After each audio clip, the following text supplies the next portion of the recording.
B O R D account open ಮಾಡೋಣ. Menu same ಇರುತ್ತೆ. CIF ಹಾಕಿ ಗೋ ಕೊಡಿ. ಆರ್ ಡಿ ಐ ಪಿನ್ ಅಂತ ಹಾಕಿ R D I pin ಹಾಕಿ ಇಲ್ಲಿ ಹೆಸರು ಬರುತ್ತೆ, ನೋಡ್ಕೊಂಡು ಕನ್ಫರ್ಮ್ ಮಾಡ್ಕೊಳ್ಳಿ. ಹೆಸರು ಬಂದಮೇಲೆ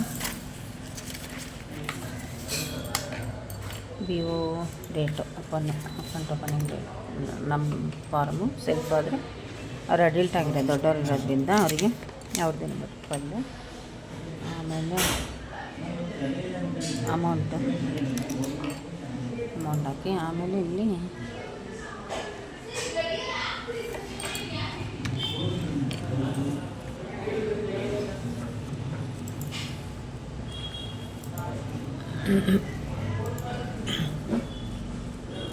ಅಮೌಂಟ್ ಹಾಕಿದ್ದೀನಿ. ನೆಕ್ಸ್ಟ್ ಬಿ ಒ ಇಲ್ಲಿದೆ 12 ಸೆಲ್ಫ್ ಹಾಕಿದ್ಮೇಲೆ ಇಲ್ಲಿ ಬಿ ಒ ಇದೆ. ಬಿ ಒ ನೇಮ್ ಹಾಕಬೇಕು. ಬಿ ಒ ನೇಮ್ ಸೆಲೆಕ್ಟ್ ಮಾಡ್ಕೋಬೇಕು. ಯಾವ ಬಿ ಒ ಇದು ಅಡಾಜಿ ಸೆಲೆಕ್ಟ್ ಮಾಡಿಕೊಂಡು ಆಮೇಲೆ ಅಮೌಂಟ್ ಹಾಕಿ ಇಲ್ಲಿ R S C T number ಬರುತ್ತೆ, ಇದನ್ನು ಹಾಕಿ ಎಫ್ ನಂಬರ್ ಹಾಕಿ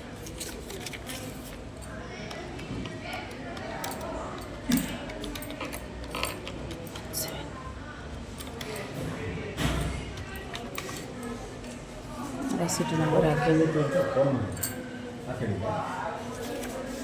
ರೆಸಿಟಿ ನಂಬರ್ ಹಾಕಿ ನೆಕ್ಸ್ಟ್ ಇಲ್ಲಿ ಡಾಕ್ಯುಮೆಂಟ್ ಕೋಡ್ 1 ಇರುತ್ತೆ, ಇಲ್ಲಿ 1 ಹಾಕಿ ಎಸ್ ಇರುತ್ತೆ 1 ಹಾಕಿ ನೆಕ್ಸ್ಟ್ 16 ಫಾರಮ್ಮ ಆಮೇಲೆ 8 ಮತ್ತು ಇಲ್ಲಿ ಅಕೌಂಟ್ ನಂಬರ್ ಹಾಕ್ಕೊಂಡು ಸ್ಕ್ಯಾನ್ ರಿಕ್ವೈರ್ಡ್ ಕೊಡಿ.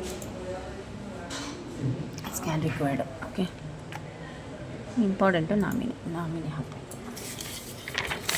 ನಾಮಿನಿ ಯಾರು ಬರ್ತಿದ್ದಾರೆ? ಸನ್ 005 ಸನ್ ಅಂದರೆ ನನ್ನ ಮಗ ಹೆಸರು Yashwant.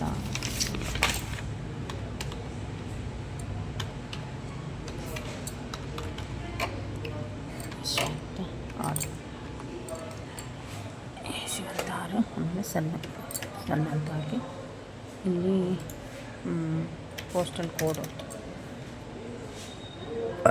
Okay. Next percentage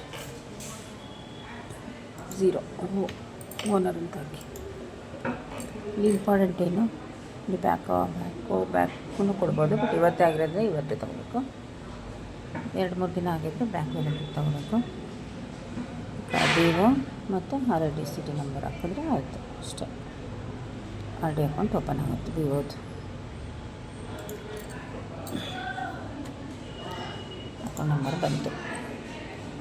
okay.